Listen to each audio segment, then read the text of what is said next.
Des litres d'eau à extraire des caveaux submergés.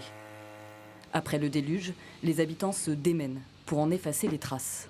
Le caveau de mon papa a été touché et a priori il a été rempli d'eau comme d'autres à côté. Je pense que le cimetière, ça vient remuer quelque chose de très personnel chez chacun, de très émotionnel. Ça touche les morts, ça touche les vivants, ça touche le vivant en général et c'est difficile. Hier, les pluies torrentielles ont multiplié le débit de la Vianne par 100. Il lui aura fallu quelques minutes pour sortir de son lit et pour que la force des flots ravage tout sur son passage. Ce mur, qui est aussi vieux que le cimetière, a été embarqué par la rivière. Voilà.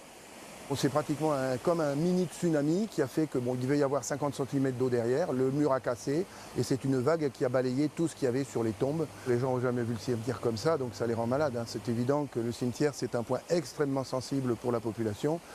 Et puis d'ailleurs, il n'y a qu'à voir la preuve de solidarité qu'on a aujourd'hui, où la première chose qu'on a fait, c'est de le nettoyer. Caveaux, pots de fleurs, plaques, rien n'a été épargné.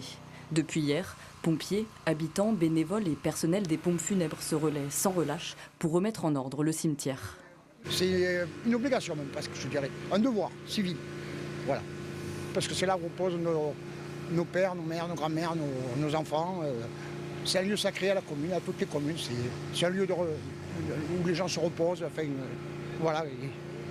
C'est assez dur à voir. Voilà. Les vivants prennent soin des défunts, avec un horizon, pouvoir à nouveau se recueillir en paix à une semaine de la Toussaint.